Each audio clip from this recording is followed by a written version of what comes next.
So we have come to chapter 10, that is on page 9. Chapter 10, Adorning Pure Lands. 庄严净土分第10.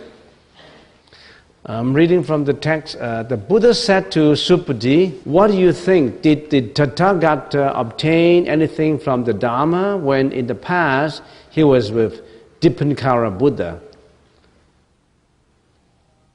Second paragraph. No, well-honored one. When the Tathagata was with Dipankara, he did not obtain anything from the Dharma. So I finished the first 2 paragraphs and I explained to you the relationship between Dipankara Buddha and Sakyamuni Buddha. Dipankara Buddha was the 29th predecessor Buddha of Sakyamuni Buddha.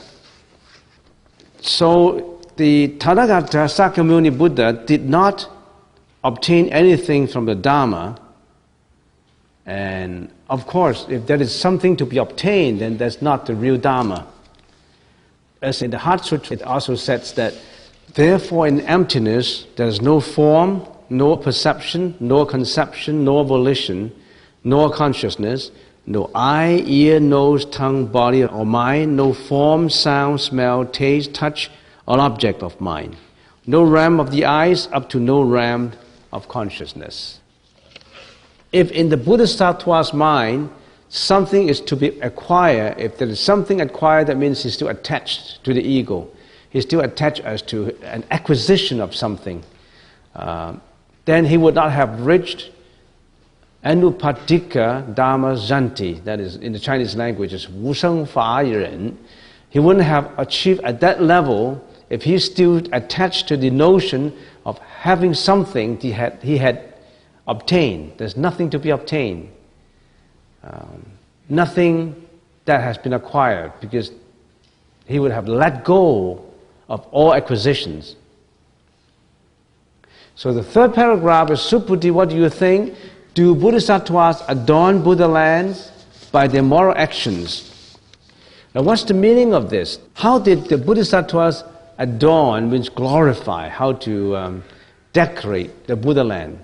Performing moral actions to adorning Buddha land means the practitioner is always thinking of doing good deeds so as to realize benevolent results to make the world a better place to live in. The practitioners want a world with no wishes, rams of victims of hells, animals and ghosts. Adorning the land means to make it pure and peaceful. So that paragraph, it says, do Bodhisattvas adorn Buddha lands by their moral actions? So the Buddha asked Supati, do the Bodhisattvas do moral actions to glorify the land, to make the land much better to live in? Do they glorify it? Here, Supati doubted and thought that since there was no Buddha to become and no nirvana in which to abide, then what then was the use of adorning Buddha lands? By constructing, repairing temples, by building Buddha statues, promoting the Buddha, using all kinds of artifacts to glorify the temples and statues. What's the purpose of this? If there's nothing to be acquired, how come we promote Buddhism? How come there's a temple? How come the philosophy of Buddhism is to practice benevolence deeds? How come all these things? If there's no attachment, nothing to be acquired, how come there is Buddhism? There's the Buddhist teaching. So that would be the Supati's question. This is a very practical question. And the next paragraph said, no, well-honored one. Why? Because this is not real adornment. It is merely called the adornment of Buddha lands. An ordinary person would think that as Bodhi do not abide anywhere, and since enlightenment must not be attached to, then why did Bodhisattvas think about performing moral actions to adorn the Buddha lands?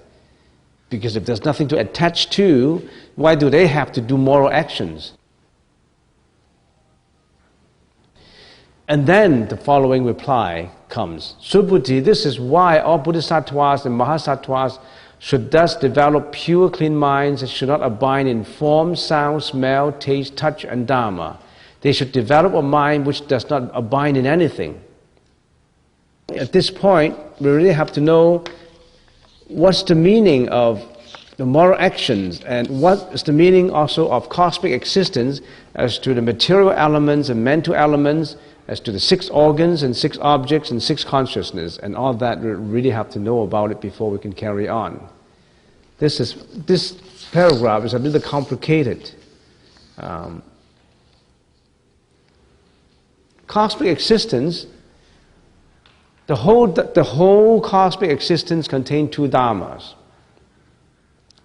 One is the material element and the other is the mental element. And in material elements, it further splits into the 5 skandhas. Material elements would include matter, and mental elements would include perception, conception, volition, and consciousness. That we already learned. Wu Yun. Matter, from the perspective of the individual, is the body. From the perspective of the whole world, is all matters, molecules, and protons, and electrons, all that. But if we just consider in the narrower perspective, the individual, the ego, the I, is the matter, together with, which is the body, together with the perception, conception, volition, and consciousness, which is the mind. That's the mind. So it's the matter and the mind. Why do we have to study the body and the mind, or the matter and the mind? Because that's where the individual interact with the world. If the individual interact with the world just from the perspective of the matter, the body, the 6 organs, the eyes, the ears, the nose, taste is the tongue, and the touch. The body, the tongue, the nose, the ear, and the eye. And then the mind. Of course, the mind dominates and leads all these 5 senses. Thus, we call this as 6 organs. The 6 organs interact to the 6 objects. The eyes interact to all forms. The ears interact to all sound. The nose interact to all smell. Tongue to taste. Body to tactile objects, the touch. And the mind interact to all dharmas, all mental objects. And we call it the 6 objects. So the 6 organs, the sense organs we have, interact with the 6 objects outside. And when the 6 organs interact with the 6 objects outside, what is being created? Say if the eye see the television, if this see the television, what is created? The eye consciousness is created. When that's created, we have the perception, the volition, and the conception, and the consciousness. So the sense object itself cannot create. You have to, there must be an environment, there must be an object, and there must be a subject, and an object, and the one that's being created, that which is the consciousness. So the eyes interact to form, creating the visual consciousness. The ears interact to sound, creates auditory, hearing consciousness. The nose interact to smell, create the odor consciousness. And tongue interact to taste, the taste consciousness. Body interact to touch, touch consciousness. Mind interacts to all thoughts, anything that created out in the mentality, that would be the 6th mind, which is the mano, vijnana, the mano consciousness. And all these, of course, will be interacting with the inside manas consciousness. We call it the manas vijnana, which is the 7th consciousness. That is the egoistic consciousness. That one is always concentrate. That's the ego prison, the consciousness. It goes back to the ego. And the ego would go to the alaya consciousness. The ego and the alaya consciousness is always hand in hand. So all this is created to form our perceptions, to form all our mental afflictions. They are formed accordingly because of this eight consciousness. You have any problem with that? Because it's a little difficult to understand if you come for the first time. Therefore, in the text of the Sutra, adornments to glorify the Buddha lands are not real adornments, but are merely so-called. So they're performing all these moral actions, and yet they don't attach to them. So it is clear that when bodhisattvas adorn Buddha lands, they do not seek anything from outside. They seek from within their mind. They purify their mind, and when their minds become pure, the lands are pure. So in essence, yes, they are doing all these moral actions, but on the other hand, they don't attach to them, and their minds get purer and purer. Then the next question is, it's in our mind, how can we develop a pure mind? In order to develop a pure mind, your mind must be free from all this attachment of the 6 organs, sense organs to the objects, and you must purify yourself of the consciousness so created. So that's why we're practicing meditation. Practicing meditation, when we're practicing meditation, when we close our eyes, so we are restricted all our senses are under our control. So it's easier to purify your mind accordingly. When our 6 sense organs do not attach to the 6 objects, our 6 polluted consciousness will not arise. Then as we practice more and more samatha vipassana, our minds will be purer and purer and attain what we call in the Chinese, in Wu Sheng Fa Ren, Anupatika Dhamma Zanti, which is of the higher level of meditation, the higher level of samadhi. So at this level, it is equivalent to the Srota Apana level. Remember, we have the Srota Apana, Chu Guo, and then the Sakratagamin, and then Anagamin, and the Arahats. So at this level, when the mind becomes pure, that means your conceptually arising mental afflictions have been eliminated. A major portion of that ego has been eliminated. What's left is only the fundamentally innate mental afflictions. We already have mentioned that. So you go level by level to purify your mind. When you get to the first level, the Srota Apana level, at this level it is equivalent to the first bhumi of the Bodhisattva, Huanxi Di, Chu Di, the land of joy, wiping out all conceptually arising mental afflictions. When the ego has been greatly eliminated. In other words, a major portion of the ego has been eliminated at that point. So you perform all your moral actions to perform all the 6 parameters. Charity, what else? Morality, diligence, meditation, endurances, and prajna. The 6 prajna parameters. You perform that, but you don't attach to any merits so obtained.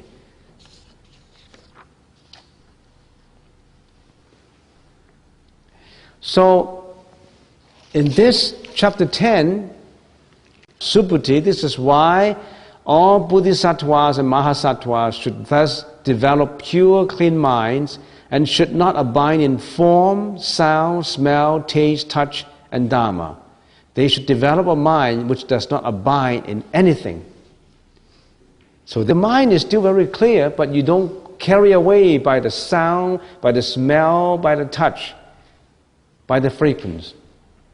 I'll give you an example. If I'm talking to a friend and we've been quite friendly, and maybe somehow in the conversation he said something I dislike. Maybe he said something I think that he or she could be hurting my ego, hurting my self-respect.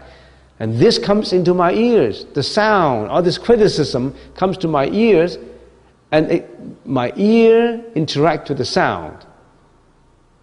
And then it goes to the mano vijnana, the consciousness. I don't like it. He hurt me. He said, I'm stupid, for example, that I don't like it. And that's attachment. The consciousness is being created.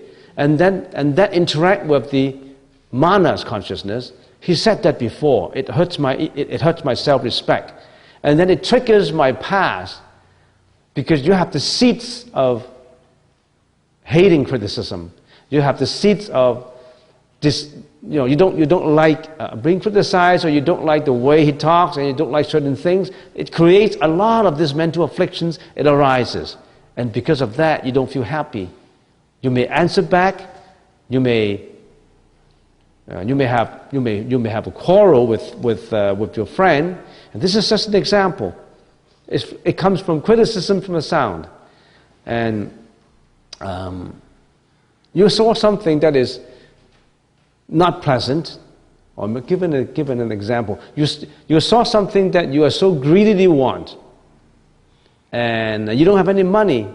You go into a shop and you're shopping for something, and nobody sees you, and you just pick it up, and that object, because of the greediness, is because your eyes interact. It goes back to your mano consciousness and the mana consciousness, and it goes to alaya consciousness, and it creates the greediness instinct in you, and you start the stealing, the lying, the killing. All these things is because of this. All this is because of your attachment in form, sound, smell, taste, touch, and dharma. And sometimes may not be just action. You could be sitting in here, and your mano consciousness creates a scene. Remember, I said you also have a mind. The mind of the manas consciousness, which creates your mind is the sense organ. And the object is what? The object is, it creates for itself an object. Now I'm not interacting to sound. I close my eyes, so my eyes are not interacting. I'm not listening to anything. I'm not eating anything. I'm not touching anything. But my mind can create a scene in my mind if I'm thinking.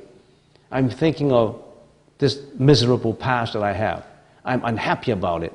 How come I encountered that person that I hate? So you create all this image in you, and you interact to it. That sixth consciousness interact to it. Sometimes you could be at home, not smelling, not tasting, not doing anything. You just simply create that object to interact on. And it is most of your mental afflictions come from there too. Now, all these others, form, sound, smell, taste, touch, they are very crude. They are everywhere. They are crude. They are not subtle. But the one created by my mind, that object is more subtle, and that's more ferocious, and that gets more into trouble. And sometimes if your mind is not healthy, you create illusions. You create scenes in your mind. And all these mental afflictions is because of this manas consciousness, the ego and the manos. The alaya consciousness does not judge. It just stores whatever you have done. It just stores. And it also provides all the information. Yeah, that guy is bad. Remember how many years ago he did something to you? All this sits in there. That is the storage, the computer storage. That is alaya consciousness. Provide all the information. It stores all the information. This manas consciousness is the I, the identity, the ego.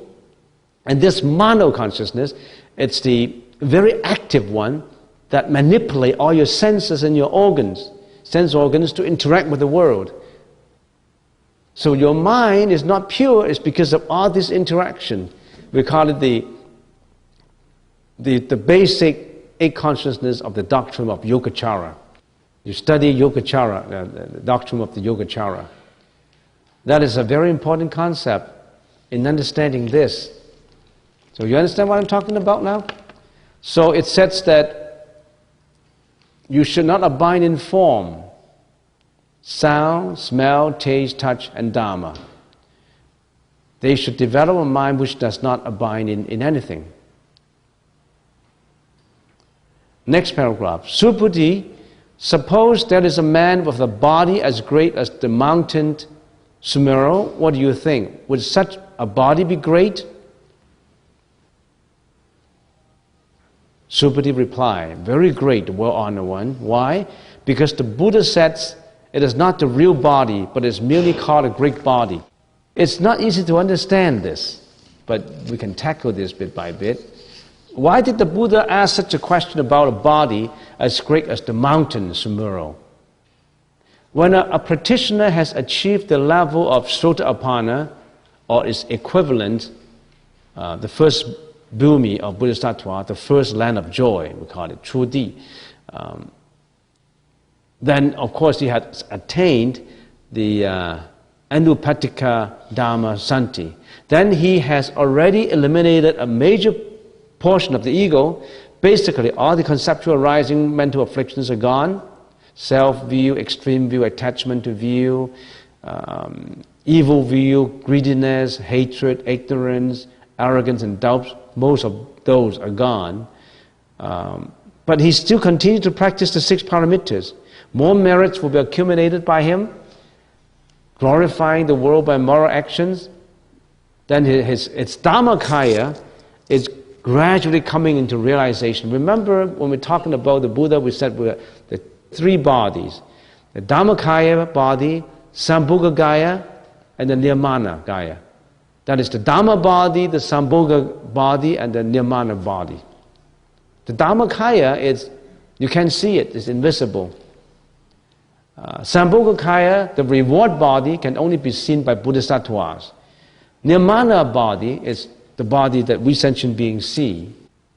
As the practitioners continue to practice, then he will feel that his body is getting greater and greater. Now, that experience as many people would have. When you're meditating, you find that your body is greater and greater, as great as the universe. But don't attach to it, because the Dhamma body is not judged by form. The Dhamma body has no form. So it is the true body, that is the Dhammakaya, is formless. It is emptiness, as vast as space. The feeling of vastness is not the true body, but it is called, so called for ease of understanding. The Bodhisattvas have a pure mind, and in a pure mind, there is no limit, no form, no size. It is free from attachment to form, sound, smell, taste, touch, and Dhamma. The minds are empty, and there's nothing to be obtained. So, even when they feel that the body is getting bigger and bigger, the Dhammakaya, the true body, has no form, no size. So it shouldn't be attaching to form. This is all reminder of no attachment to form, sound, smell, taste, touch. It sounds easy, but in our everyday life, we're always attached. We're eating food, we're attached to the taste of the food. We're listening, we're judging what this person, what is he talking about. And when we're seeing things, greediness could be created, jealousy could be created, anxiety could be created. Many, many mental afflictions are being created. It's all out of the senses. So this is to tell you that do not attach to them. No attachment.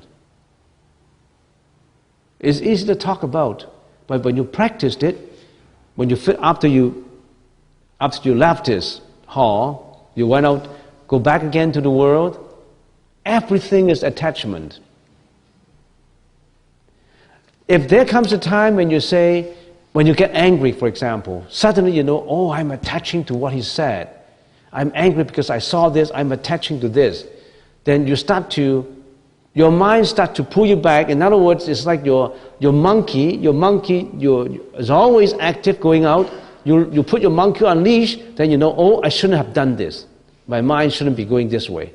That means in your meditation, when you're meditating, your thought is always running all over the place.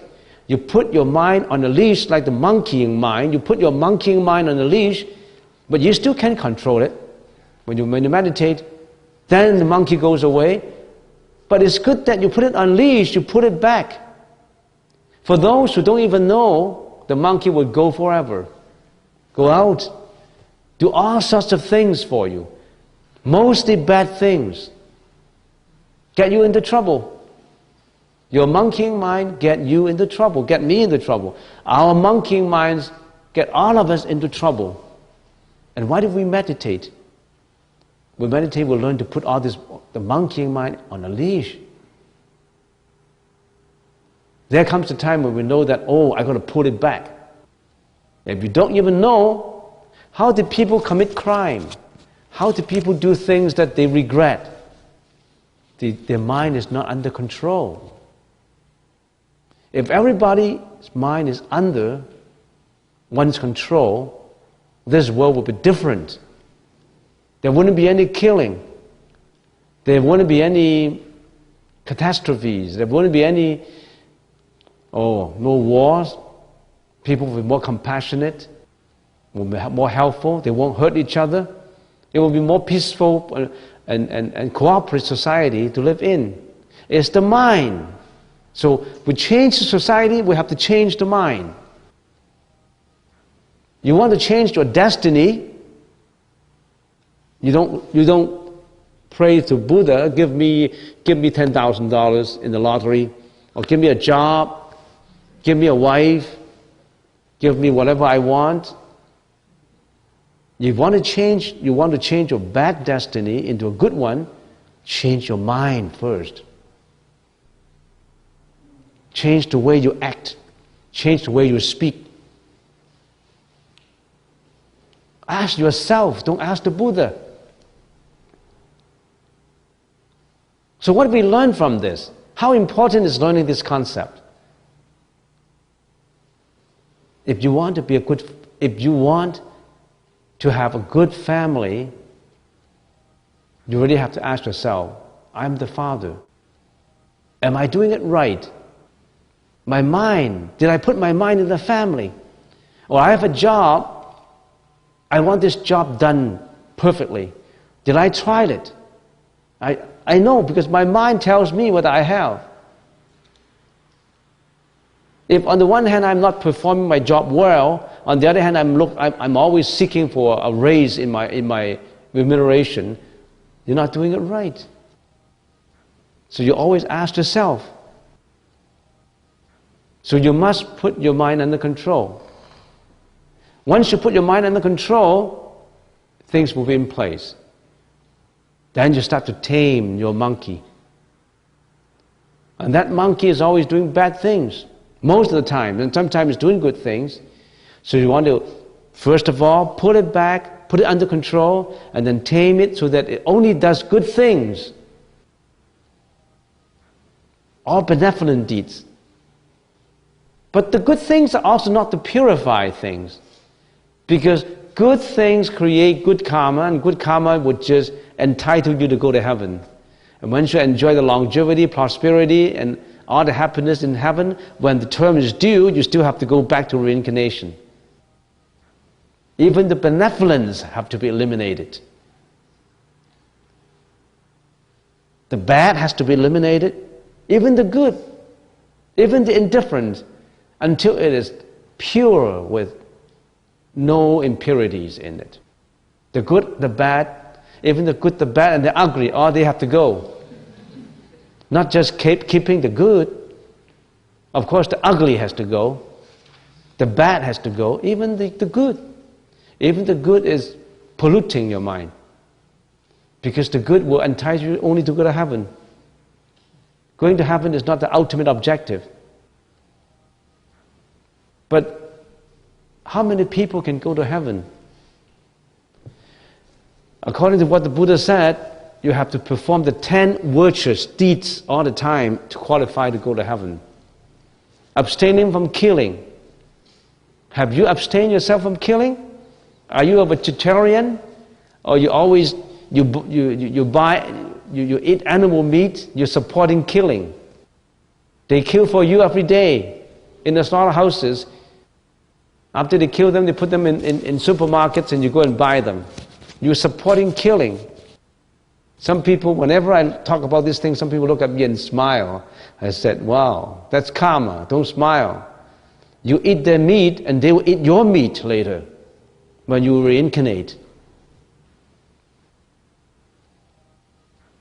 No one can practice compassion without relinquishing the bad habit of eating meat, relinquishing, giving up the habit of killing animals for food.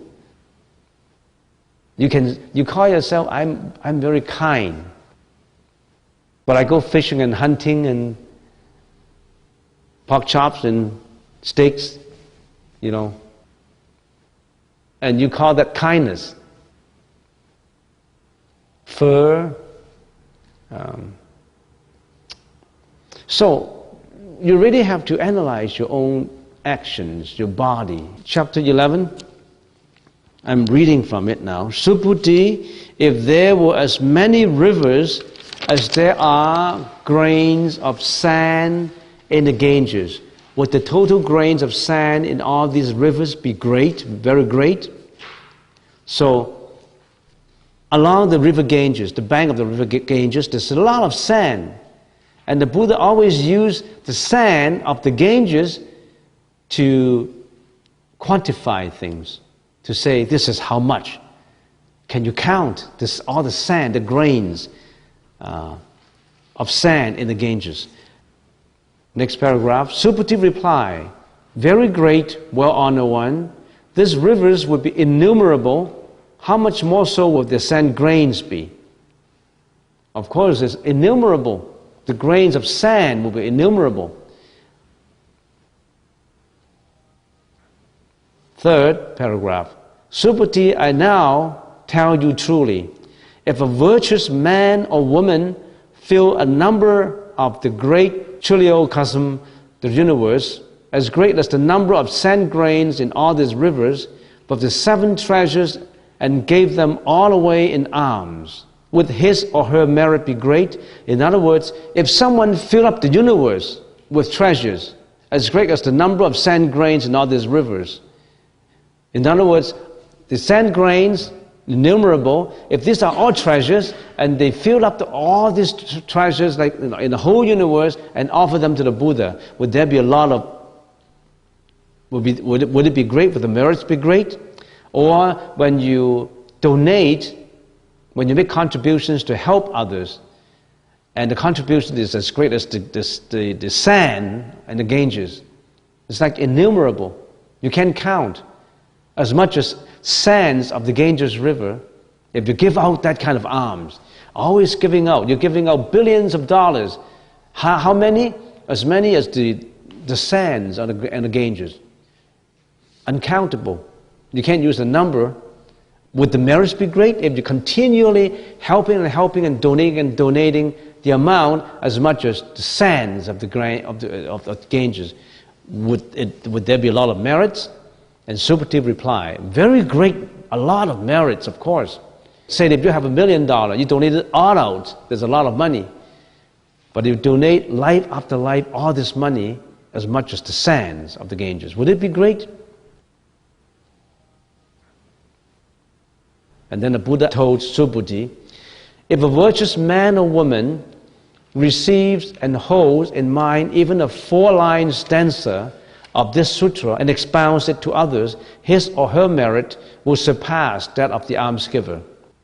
So in other words, in this Diamond Sutra, if you know a 4-line poem, only a 4-line sentence, 4 sentences or stanzas of this sutra, and explain it to others, your merit so obtained will be even greater than all this quantifiable, if you can quantify this, will be greater than even that, even giving out as much as sands that much of the Ganges River to help others. If you understand the 4-line stanzas in here and explain it to others, people understand, the merits will be as greater than even that.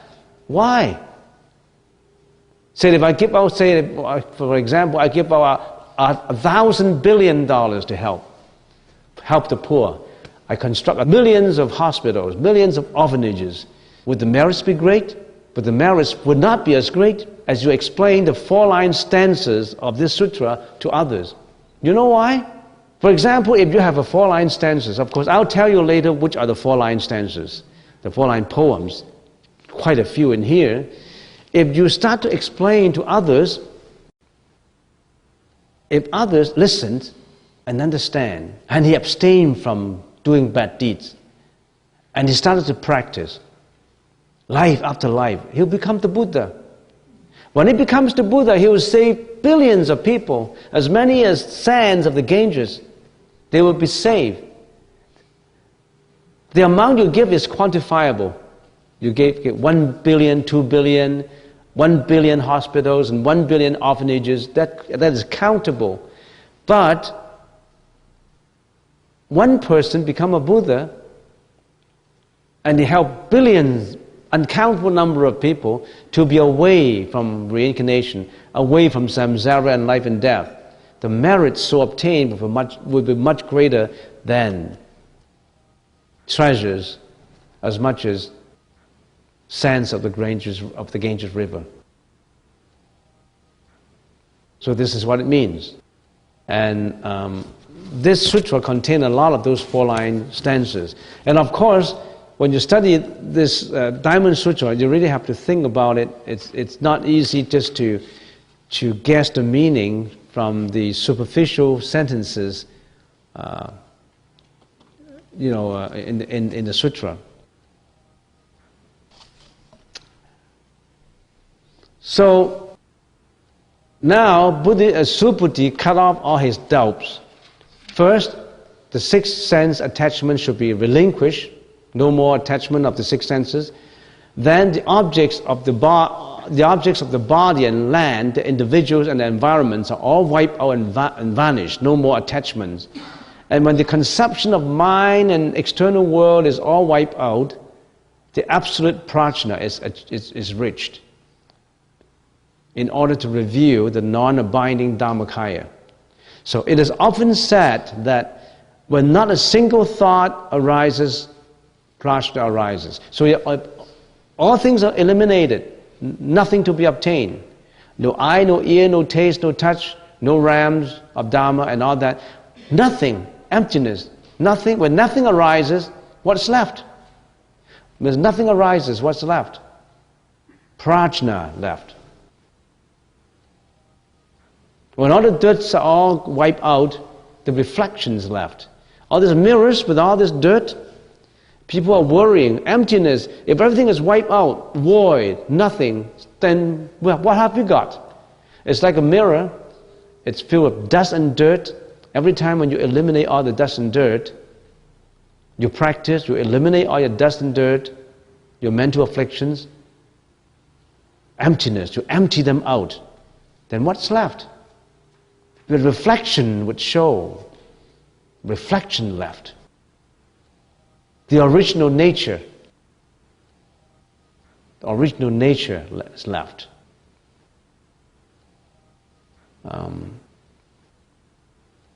As a result, the truth does not require words to express it.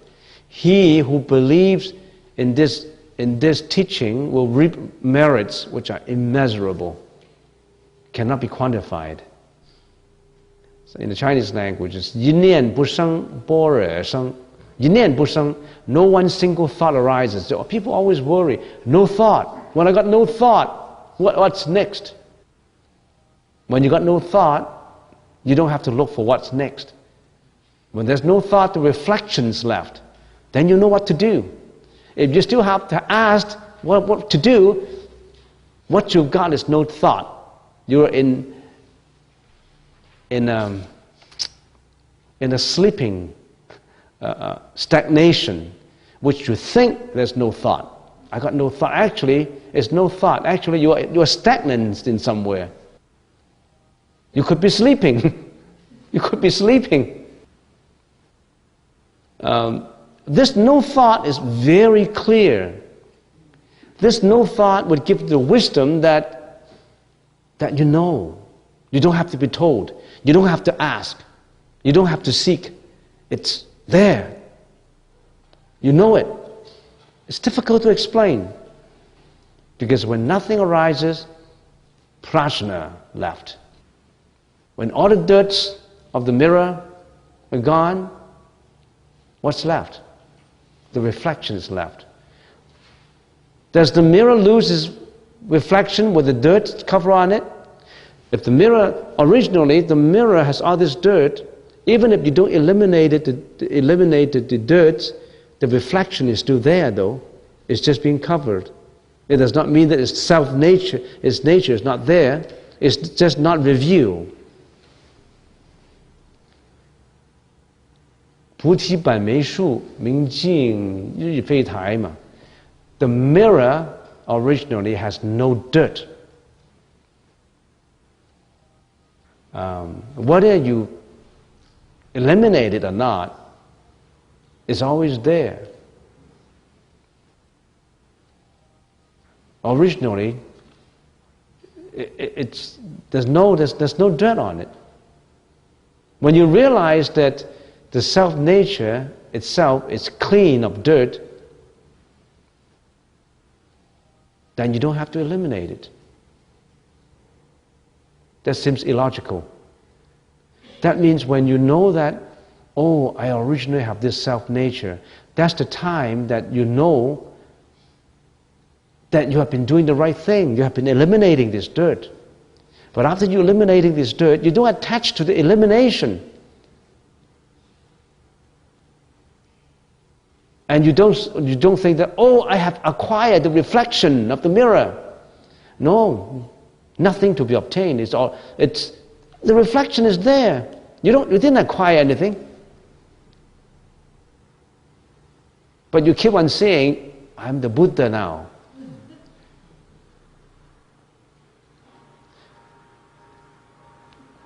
So, I cover 2 chapters, and I only talk about it briefly,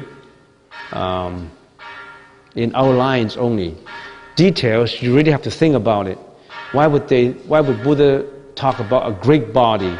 Why would Buddha talk about adornment? It's merely called adornment. They're not actually adornment. Because if it is a pure land, it does not need adornment. The mirror has been covered with dirt. It's pure. If you're away from the dirt, if you don't think the dirt is there, of course there's still dirt in there, but if you don't attach to that notion, you know that your original nature it's clean, it's empty. You're already on your way. It's just that we didn't know about it. When you know about it, you're working at that objective. It's difficult to say though.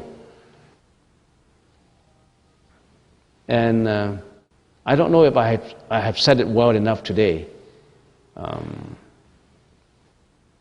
It's difficult to express. It's just like if I'm drinking a cup of water, how cold, how warm, I can only describe it to you. You really have to taste it yourself to find out. Even if I put a temperature, a measurement gauge in there, and I tell you it's 65 degrees, what does it mean to you? You really have to taste it. I only give you a figure, 36.1, 96.1, it does not mean anything. You really have to taste it yourself to find out. To taste that, you have to practice it. Can you free your mind from the soils of all these attachments? It's up to you. That paragraph, remember, this is absolutely important. Subuddhi, this is why all bodhisattvas and mahasattvas should thus develop pure, clean minds and should not abide in form, sound, smell, taste, touch, and dharma. They should develop a mind which does not abide in anything. Do not abide in anything. Do not attach to anything. But we have been attaching to it every day, every minute, every second. I attach to every second. This morning I was eating something. Oh, this is salty. And oh, how come it is salty? And oh, some people put in some salt, it does not matter. But if there's an attachment, how come she put in so much salt? I don't like it. I told her the other day, and how come she did it? Oh, it's not right. And you keep on in your mind doing it and doing all these things, all these mental afflictions affecting you. And you are not a practitioner. You're not a monk. You're not a good monk. You're not practicing this. This is just an example. This is crude example. There's always some very subtle, some attachment that you don't even know you have attached to. And the Buddha wants us to know the minute, very subtle attachment. We only know the crude ones about sound, taste, smell. How about the mental ones? The objects you create in your mind inside. You also create it when you are sleeping. Your mind is non-stopping. Even when you are sleeping, you create all these images and dreams to attach to. You dream of becoming a millionaire. And then you smile in your dream. You create your own object, your greediness. And then say, oh, I married this beautiful girl. And then I have this and I have that. And then you create the images now also, oh, there's jealousy. Oh, there's a third person. I got a divorce. Oh, terrible. And all this dream go on and go on. And you think, in your dream, you think everything is real. Until you wake up, it's not real. We are doing that right in our life show. You think everything is real? It's just like in a dream. In a dream, we think every object, every thought in our dream, it's real. It's just like in daily life. We think everything is real. Nothing is real. Why? First of all, it is impermanent. All this is impermanent. No one will stay forever. If you are real, you are permanent. Secondly, all of these things is based on causality. When all these conditions and causes put together, you are here. When these conditions and causes are not put together, you are not here. None of us will stay. In other words, everything is changing. How can you say that's real if everything is changing? What's the definition of being real? It never changes. It never changes. It's permanent. It does not depend on causes. It is eternity. But none of these applies. And you think your dream is unreal? Our life is unreal. But we attach to them. We argue, we fight. Some people even kill in order to maintain the integrity of the unreal dream, the unreal life dream. International wars, family disputes, criminal offenses, homicides, suicides, all these things, we live in a dream. A dream we think that is so real. A lady commits suicide because the boyfriend went up with another girl. And divorces and all that. If you backtrack it and think about it, why does this thing happen? The Buddha said no attachment. Since this is unreal, this is fictitious, why do I have to attach to it?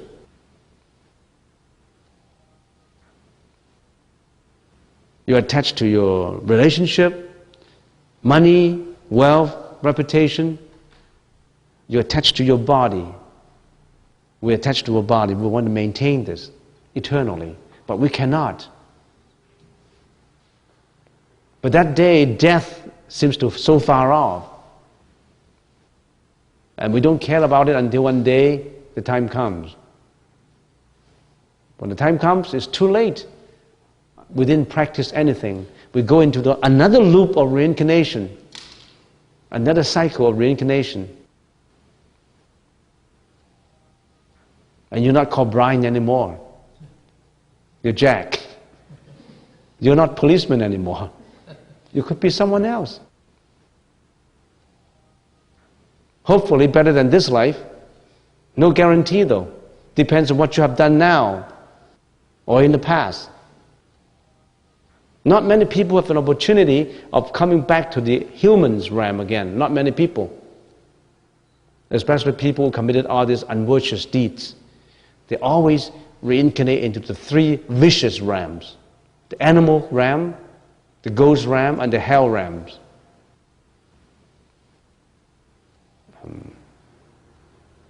That's enough for today. Thank you.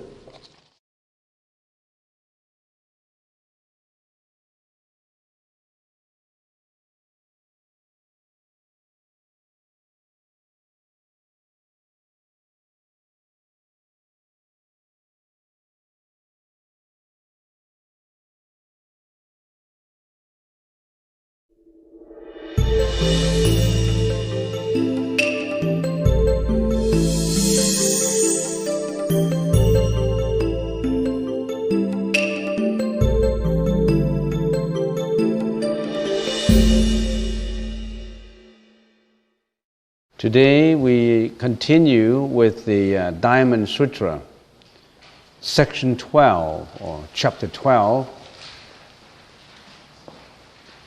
revering the proper teaching or respecting the proper teaching. In the Chinese language is 尊重正教分第12. So let's read the first paragraph. He continues, Subhuti, wherever this sutra or even one of its 4-line stanzas is expounded, you should know that all devas, men and asuras, should make their offerings there as if the place was a Buddha stupa or a Buddha temple. How much more so if someone is able to receive whole in mind, read and recite the whole sutra. So continue from chapter 11, which says that if a virtuous man or woman receives and holds in mind even the 4-line stanzas of this sutra and expounds to others, expounds the meaning to others, the merit will be immeasurable. The merits will be inconceivable. The merits will be so much. In other words, there's so much benefits accrue from expounding this even the 4-line stanzas to anyone. If the recipient of the sutra knows the meaning. If he doesn't know the meaning, then he does not know the philosophy behind it. If he knows the meaning, there's a lot of merits accrue to it, because you have planted the seed of enlightenment in his or her alaya consciousness. So 4-line stanzas. 4-line stanzas. What are these 4-line stanzas? Throughout some 1,700 years since the translation of this sutra, many monks and laymen have thought, according, of course, to their own opinion, that the 4-line stanzas do not strictly mean certain ones. And the stanza itself does not specify which 4-line stanza. But I think any words, any sentences, any phrases that contain the meaning that may tap the well of wisdom may be identified as such stanza. So any stanzas at all inside which can tap the wisdom, the well of wisdom from the individual, that's a 4-line stanzas. And I have found a few based on my opinion for your information. Now, if you hold the sutra, say section, let's go back, is also good for a recapitulation or for a review. One of these, in other words, these 4-line stanzas are the main ones, are the ones that would become your maxims or models for a lifetime mottos, a lifetime maxim for you or for other individuals. So let's go to section 3 or chapter 3. In chapter 3, is there any important sentence in there? Is there anything that is of meaning? Very important meaning. Section 3, the 6th paragraph, which is on page 3. Why so, Subhuti, if a bodhisattva still has the false notion of an ego, a self, a personality, a person, a being, a life, a lifespan exists, he is not a bodhisattva. That is very important. So if a bodhisattva still has the false notion of ego, I'm practicing the way of bodhisattva. If I have the ego, if I have the fallacious notion, the fourfold notion, the ego, if I have the ego, if I have the personality, now you know what that means. Ego is yourself. The ego that you have. Personality, the I, then the he or him or them or they, it's a duality. If you have I, there must be them, he and they. That's the personality. That's between you and others. The ego between you, of yourself and the egos of others. A being means all those surrounding, including material elements and mental elements. We all group that up as being. A life is continuity.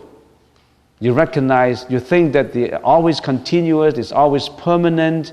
You always cling on the fact that it's a permanent concept. So if a bodhisattva has the fallacious notion of ego, personality, being, and life, he's not a bodhisattva. So you must get rid of the ego first. Get rid of the ego, the personality, get rid of the attachment to all beings, material elements, mental elements, and the attachment to permanence. We always have that notion. Of course, when you rethink about it, when you sit down and think about it, everything is impermanent.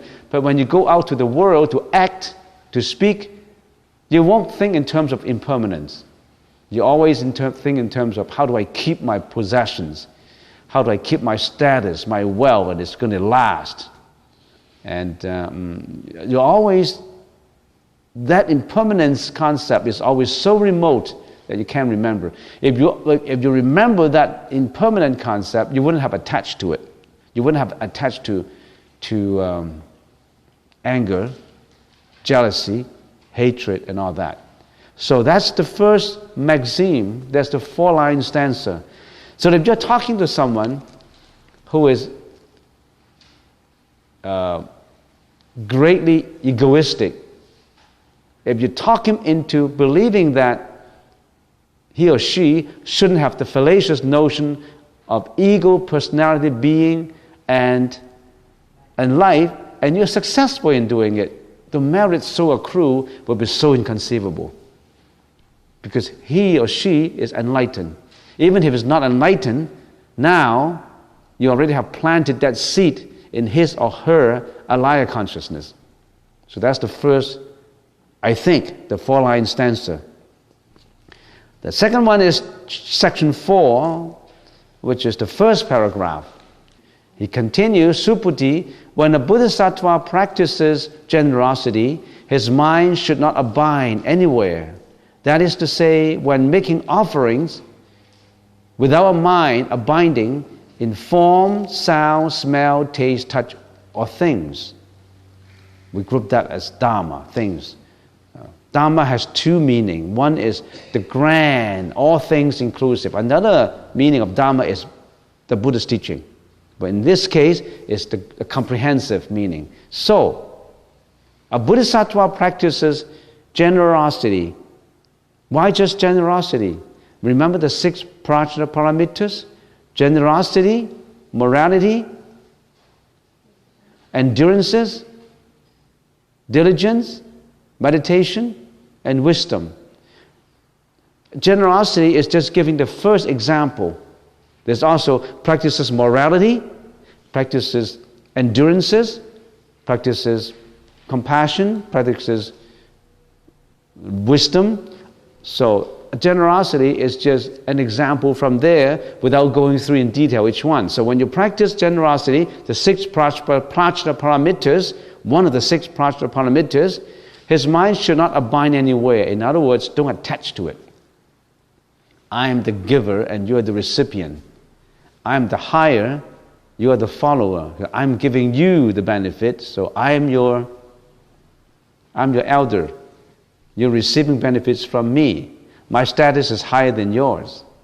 There's always, don't abide your mind in anywhere. Or if I give you this, if I'm generous and give out this gift to you or money to you to save you from trouble, I will get the benefit later. I will have merits accrue to myself because Buddha would know about it, or Asuras will know about it, the whole world will know about it. So you're attaching to it. So do not abide your mind in anywhere. You've done that compassion, you've rendered compassion as if unconditional, as if you won't attach to it.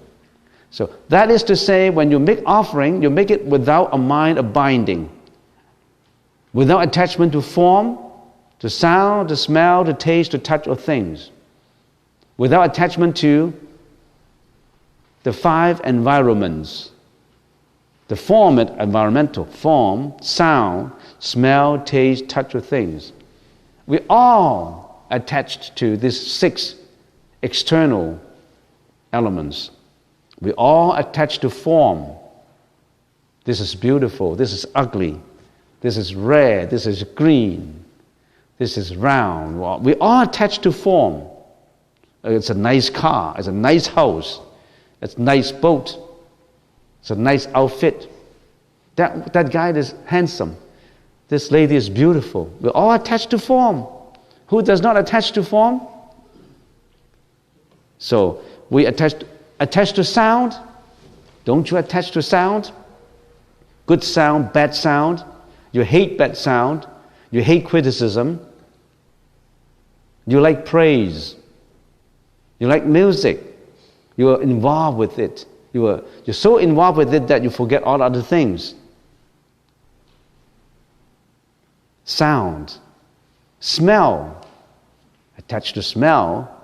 Examples go on. To taste. To touch. You attach to touch.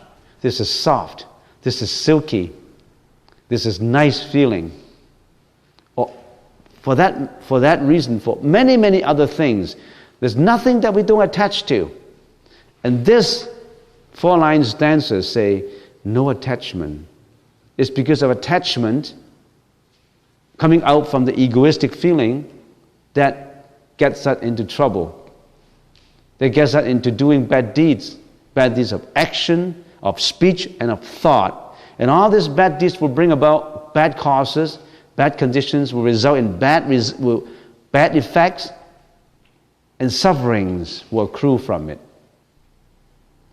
Okay, so that's section 4. Another section 4, there's another one, is the second paragraph. A bodhisattva should practice generosity without a mind abiding in false notions. Why? When a bodhisattva's mind does not abide in forms during practicing charity, his merits will be inconceivable and immeasurable. That is to tell you, no attachment, then the merits will be even more, much more than attachment. Section 5, third paragraph. The Buddha said to Subhuti, everything with form is unreal. If all forms, phenomenon, are seen as unreal, the Tathagata will be perceived. The Tathagata is the self-nature, the Buddhi, the Buddha nature. Everything with form is unreal, so don't attach to it. Why is it unreal?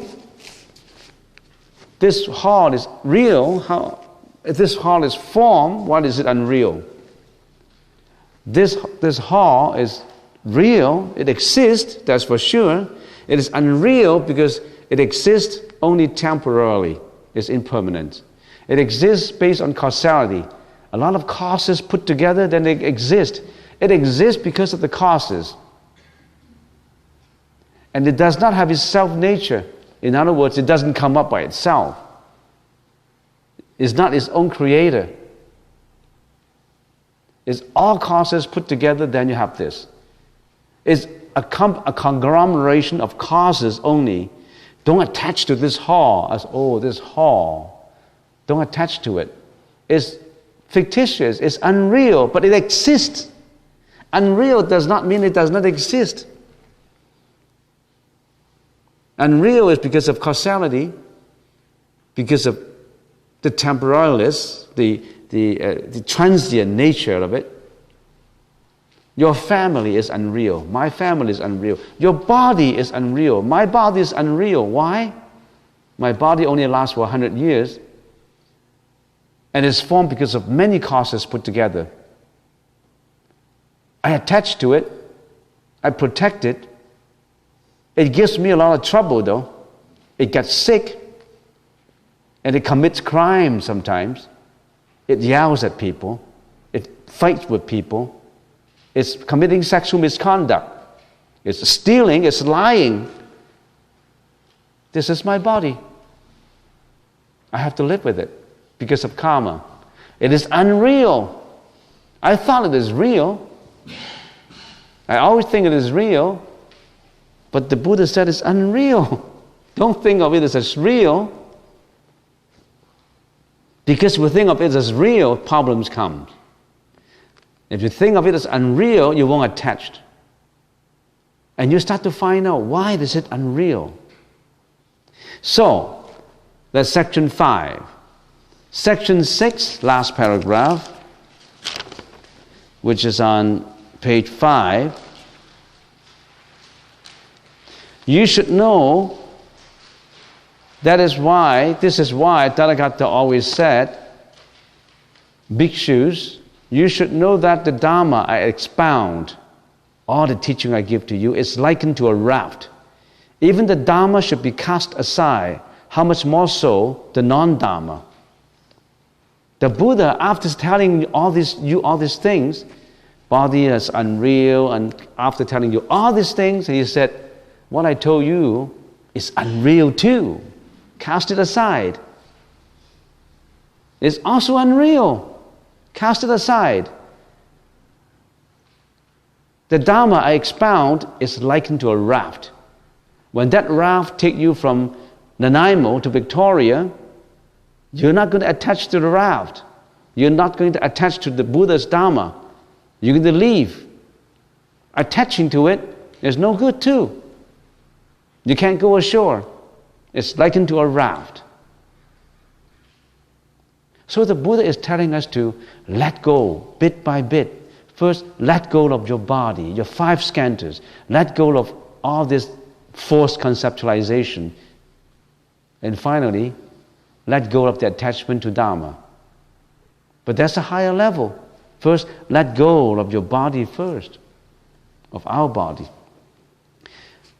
Section 7, third paragraph, why the Dharma which the Tathagata expounds cannot be clung to and cannot be expressed in words. It is neither Dharma nor not Dharma. That you don't cling to the Dharma, and the Dharma cannot be expressed in words. And I go into more details when I explain section 12 today. I'm just going through 4-line stanzas with you.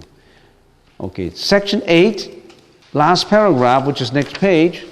The so-called Buddhas and Dharmas are not real Buddhas and Dharmas.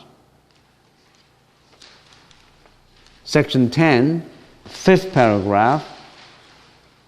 This is why all Bodhisattvas and Mahasattvas should thus develop pure, clean minds and should not abide in form, sound, smell, taste, touch, and Dharma. They should develop a mind which does not abide in anything. I consider that as a very important one. We all should develop a mind which does not abide in anything. But you still must develop a mind. Some people say, since I don't attach, I don't have to develop anything. Just no thought. just no thought, just sit there and doing nothing. No. You still have to develop the mind.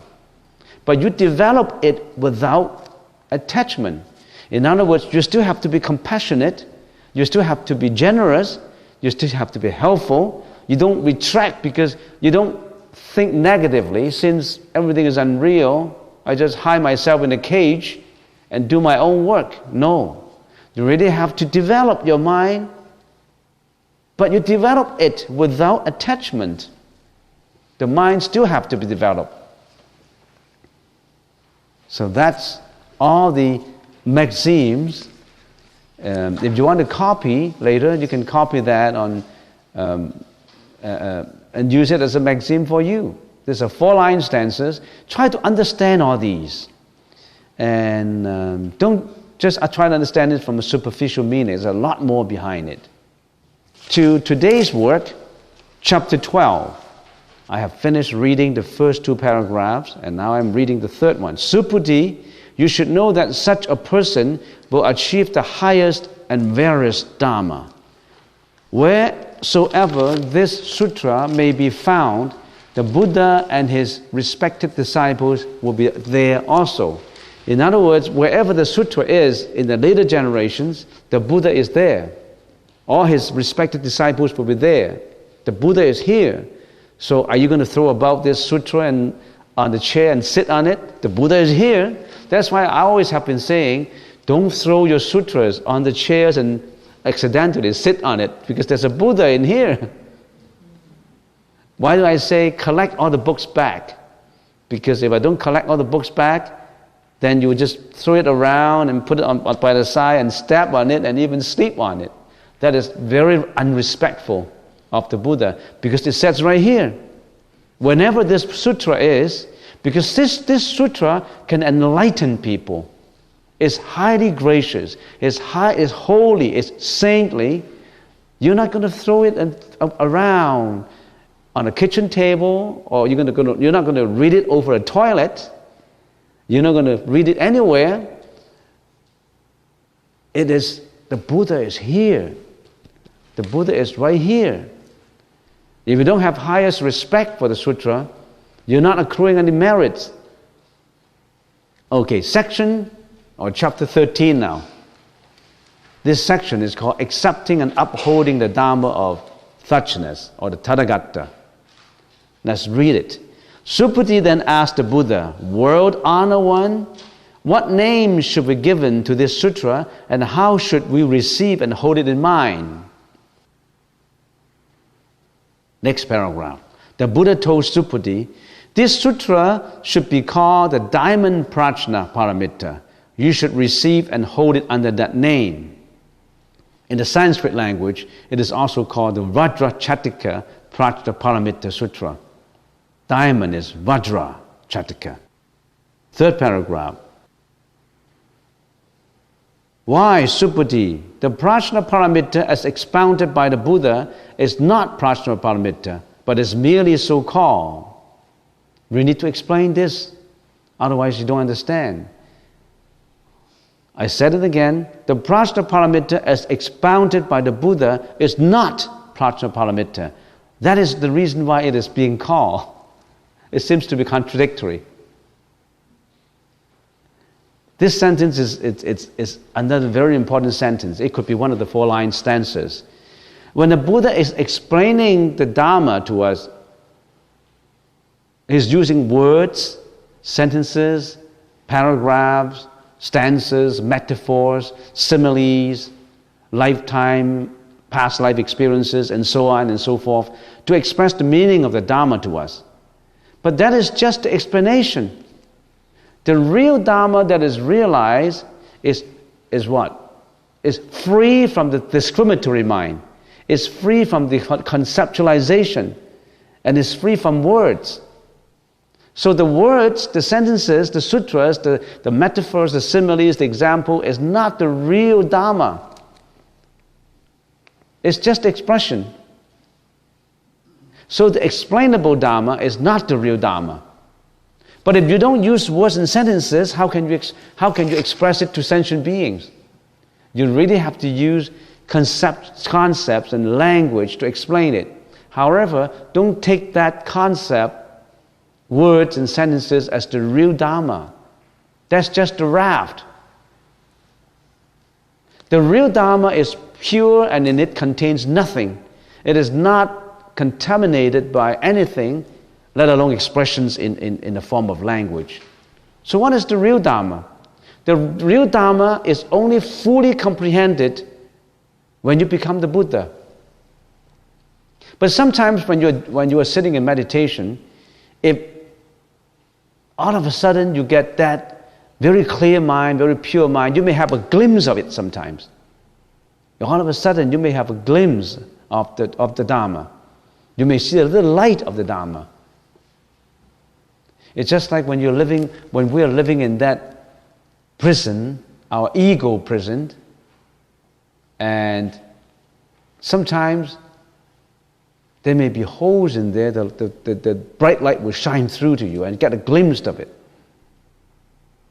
Because when you're meditating, you're piercing through the wall of the ego prison.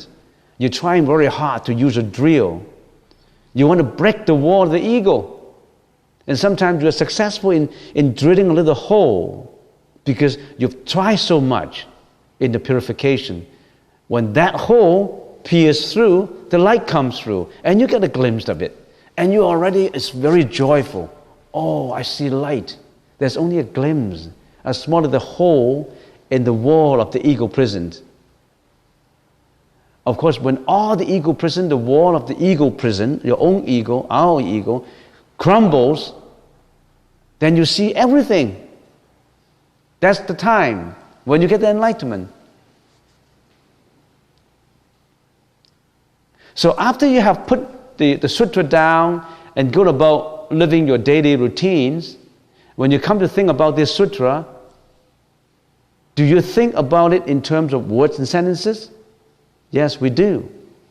We go about, after we finish with this meditation class and we go about doing our work, then we try to memorize some of these maxims and write it out, and we attach the words, the sentences, the phrases, and we think in terms of conceptualizations. If you may still be in the level of conceptualizing the meaning using the discriminatory mind, the sixth consciousness, the mano consciousness. So at that moment, the Dharma you think about is not the real Dharma. It is only a guidance from the explanation of words to lead you to the real Dharma. Do you see the meaning of this paragraph? So it says, the prajna paramita, as expounded by the Buddha, is not the real prajna paramita. It's only merely so-called. It's just the means of it. For example, when you chant some of the stanzas, one of which is, of course, the fourfold fallacious concept, no ego, no personality, no being, and no life, you may be just thinking about those words. You rely on the words. If these words do not exist in your mind, you cannot think about the Dharma. Such is not the real Dharma. That's only wisdom of the words. In the Chinese language, when they translate it, they call it 文字般若. That is wisdom of expression of the words. There's also wisdoms of practice, of contemplation, and the true wisdom. The words help you to contemplate and get into vipassana.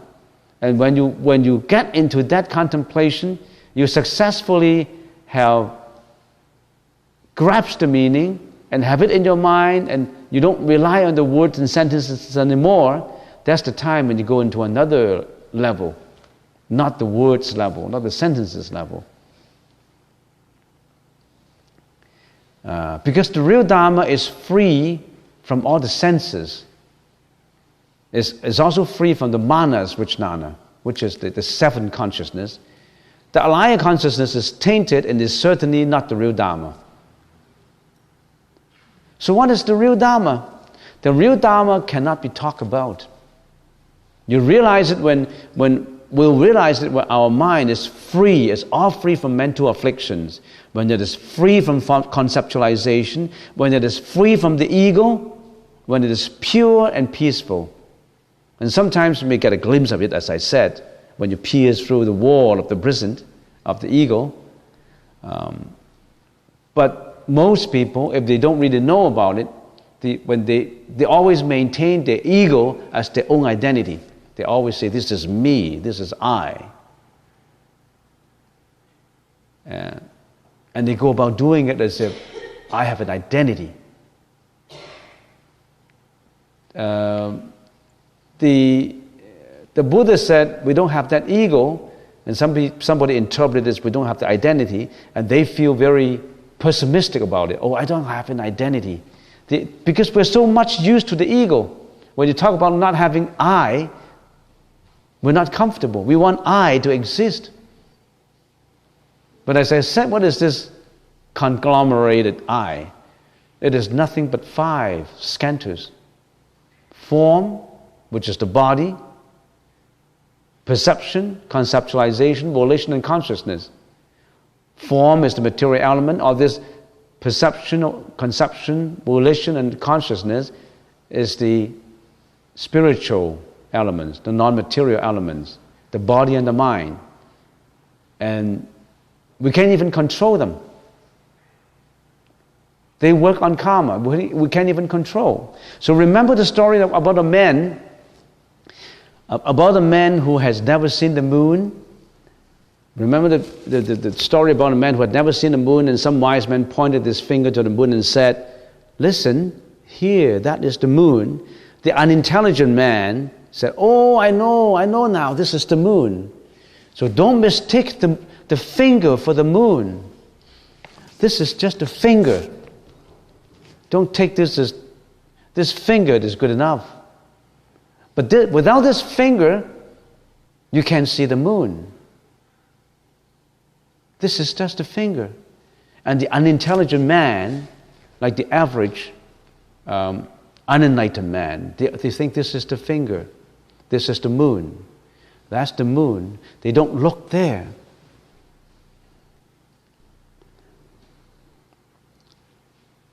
Remember the stanza in the Sutra, section 6, last paragraph. You should know that the Dharma I expound is likened to a raft.